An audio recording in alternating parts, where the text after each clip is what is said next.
Dear students, आज का हमारा विषय है संरचनात्मक प्रकार्यात्मक दृष्टिकोण का अर्थ हम आज करेंगे। पिछली वीडियो में हमने इसकी भूमिका का अध्ययन किया था, तो इसकी भूमिका में एक करेक्शन आप जरूर कर लीजिएगा। पहले हमने जो पिछली वीडियो थी उसमें दी पॉलिटिक्स ऑफ डेवलपमेंट एरिया, यहाँ जो शब्द था वो डिप्लोमेंट था, तो इसके स्थान पर आप दी पॉलिटिक्स ऑफ डेवलपिंग एरिया इसका इस शब्द को लिखेंगे।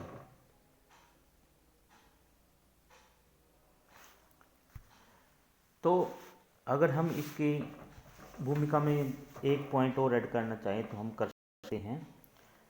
तो जो ये उपागम है, ये जो दृष्टिकोण है संरचनात्मक प्रकार्यात्मक उपागम यानी दृष्टिकोण, जो इसकी व्याख्या करने वाले जो प्रथम विद्वान हैं उनका नाम है आमंड। इन्होंने दो पुस्तकें लिखी हैं। एक पुस्तक तो ये है जिसका हमने जिक्र किया है, और दूसरी पुस्तक है कंपैरेटिव पॉलिटिक्स ए डेवलपमेंट अप्रोच। यहाँ आएगा डेवलपमेंट अप्रोच। तो इस पुस्तक में इन्होंने अपने विचार प्रस्तुत किए हैं किस संदर्भ में, संरचनात्मक प्रकार्यात्मक विश्लेषण यानी उपागम के संदर्भ में। और इससे संबंधित आमंड ने इस पद्धति द्वारा राजनीतिक व्यवस्थाओं की दो समस्याओं का अध्ययन करने का प्रयत्न किया है, प्रयास किया है, जो हमने पिछली वीडियो में कर लिया था। तो आज हम करेंगे इसका अर्थ। क्या अर्थ है इसका? इसका अर्थ जानने के लिए हमें पहले संरचना का अर्थ जानना बहुत जरूरी है। संरचना राजनीतिक व्यवस्था के अंदर उन प्रबंधों को बनाती हैं जो प्रकार्यों का निष्पादन करते हैं। राजनीति की दृष्टि से जिसे व्यवस्था कहा जाता है उसका एक ढांचा होता है, यानी एक स्ट्रक्चर होता है, और यह स्ट्रक्चर या संरचना एक गतिशील मशीन की भांति कुछ कार्य करती है। इसलिए प्रत्येक राजनीतिक व्यवस्था में प्रकार्यों की क्रिया जिस व्यवस्था द्वारा की जाती है उसे व्यवस्थापिका संगठन की संरचना का नाम दिया जाता है। अतः स्पष्ट है कि संरचना का अर्थ प्रकार्य के साथ जुड़ा हुआ है, और इस अर्थ में कोई भी संगठन प्रकार्य विशेष का निष्पादन करने पर ही संरचना कहा जा सकता है, यानी निष्पादन करने पर ही उसको संरचना का नाम दिया जा सकता है। हर किसी संगठन को संरचना नहीं कह सकते।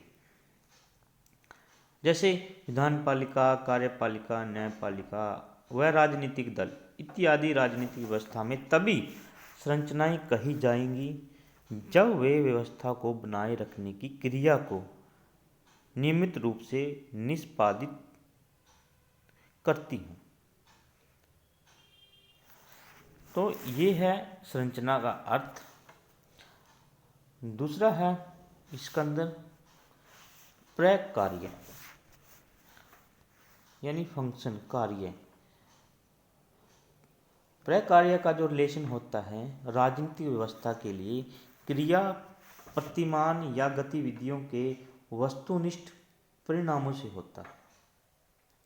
दूसरे शब्दों में हम अगर अध्ययन करें तो प्रकार्य राजनीतिक व्यवस्था की पर्यवेक्षणीय गतिविधियां हैं, यानी कि ऑब्जर्व करने वाली एक्टिविटी किसी भी राजनीतिक व्यवस्था को। राजनीतिक व्यवस्था यानी कि अगर किसी देश में, जैसे किसी देश के अंदर संघात्मक शासन प्रणाली है या संसदीय व्यवस्था है, तो उसकी क्या गतिविधियां हैं, क्या कार्य कर रही है वो संरचना, उसके अंदर जो संरचना पाई जाती हैं उनको ऑब्जर्व कैसे किया जाएगा। उनका जो स्ट्रक्चर है उस व्यवस्था का स्ट्रक्चर है, चलाने के लिए जो व्यवस्था का जो एक ढांचा है, उस ढांचे के अंदर किस प्रकार कार्य किए जाएंगे। क्या विधानपालिका अपना कार्य कर रही है, कार्यपालिका अपना कार्य कर रही है, न्यायपालिका अपना कार्य कर रही है, राजनीतिक दल अपना कार्य कर रहे हैं, दबाव समूह अपना कार्य कर रहे हैं। क्या ये जो कार्य कर रहे हैं, ये जो व्यवस्थाएं, ये जो संगठन जो कार्य कर रहे हैं, क्या एक सिस्टमैटिक तरीके से कार्य कर रहे हैं अपने? क्या ये सभी समस्याओं को लेकर चल रही हैं या कुछ समस्याओं को लेकर चल रही हैं? ये सारी की सारी जो एक्टिविटी है, इनका ऑब्जर्व किया जाता है।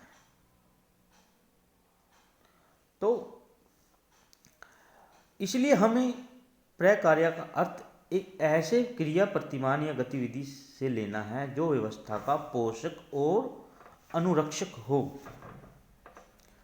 तो ये है संरचनात्मक कार्यात्मक दृष्टिकोण या उपागम। तो नेक्स्ट हम बात करेंगे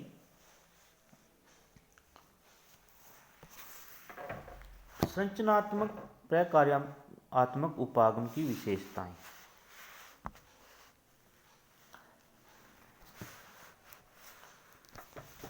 प्रथम है, राजनीतिक व्यवस्थाओं में राजनीतिक संरचनाएं होती हैं। अमन विद्वान हैं जो मानते हैं, उनके अनुसार है कि सभी राजनीतिक व्यवस्था राजनीतिक संरचनाएं होती हैं। सभी राजनीतिक व्यवस्थाएं होती, यानी कि कोई संसदीय व्यवस्था है, किसी के अंदर राजतंत्र है, तानाशाही व्यवस्था है, अध्यक्षात्मक शासन प्रणाली है, संघात्मक व्यवस्था है, कोई भी, तो सभी राजनीतिक व्यवस्थाओं के अंदर राजनीतिक संरचनाएं पाई जाती हैं। विभिन्न राजनीतिक व्यवस्थाओं की राजनीतिक संरचनाओं में थोड़ा बहुत अंतर अवश्य होता है, परंतु वे लगभग समान कार्य करती हैं। जैसे उदाहरण के लिए, सभी राजनीतिक व्यवस्थाओं में कार्यकारी, विधानपालिका, कार्यपालिका और न्यायपालिका, ये अंग होते हैं सरकार के, और उनके कार्यों में काफ़ी समानता होती है, परंतु सभी व्यवस्थाओं में संरचनाओं का संगठन एक जैसा नहीं होता। उनकी कार्यप्रणाली 100% एक जैसी नहीं होती। क्यों? क्योंकि विकसित देशों की राजनीतिक संरचनाओं की संस्था अधिक होती है और पिछड़े देश में इनकी संख्या बहुत कम होती है। यानी कि जो तीन सरकार के तीन अंग बताए हैं, विधानपालिका, कार्यपालिका, न्यायपालिका, विकसित देश में इनका कुछ अलग है काम करने का तरीका, और जो पिछड़े देश हैं, विकासशील देश हैं, अल्प विकसित देश हैं, उनके अंदर इनका जो तरीका है वो अलग है, और काम इनका एक समान। कैसे? भाई विधानपालिका कानून बनाएगी, कार्यपालिका उसको लागू करेगी, न्यायपालिका उसकी समीक्षा करेगी। काम एक है, लेकिन काम करने का तरीका अलग अलग है, अलग अलग कार्य प्रणालियों का। जैसे संसदीय व्यवस्था में अंदर लोकसभा, राज्यसभा कार्य करेगी, कानून बनाएगी देश के लिए, और अमेरिका के अंदर वहाँ की जो सीनेट है, वहाँ का जो प्रतिनिधि सदन है, वो देश के लिए कानून बनाएगा। तो अलग अलग है काम करने का तरीका सभी देशों की कार्यप्रणाली के अंदर। उसके बाद है, संरचनाएं बहुकार्यात्मक होती हैं।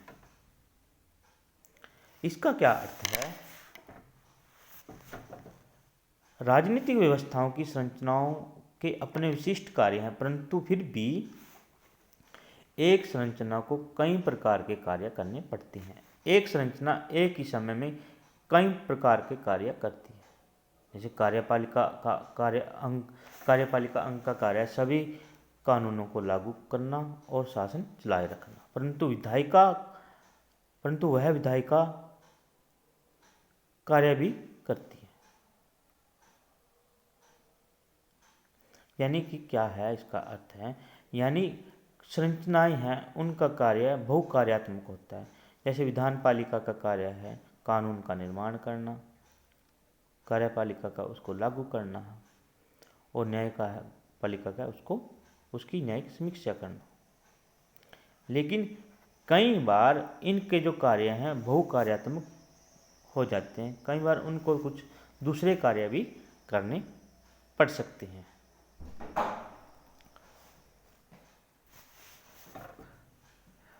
राजनीतिक दल हैं लोगों में राजनीतिक चेतना उत्पन्न करते हैं, लोगों की मांगों को शासन तक पहुंचाते हैं, सरकार की प्रशंसा तथा आलोचना भी करते हैं। सभी संरचनाएं कई प्रकार के कार्य करती हैं। ये थे दो विशेषताएं। सभी राजनीतिक व्यवस्थाओं में संरचनाएं होती हैं, संरचनाएं बहुकार्यात्मक होती हैं। कल हम डिस्कस करेंगे राजनीतिक व्यवस्थाओं की संस्कृति और कार्यात्मक और विकास कार्यात्मक संरचनाओं को मान्यता किस प्रकार है। या हम इसके अंदर सिर्फ एक पॉइंट और डिस्कस कर लेंगे, अंतर्निर्भरता, जो हम कल करेंगे। धन्यवाद।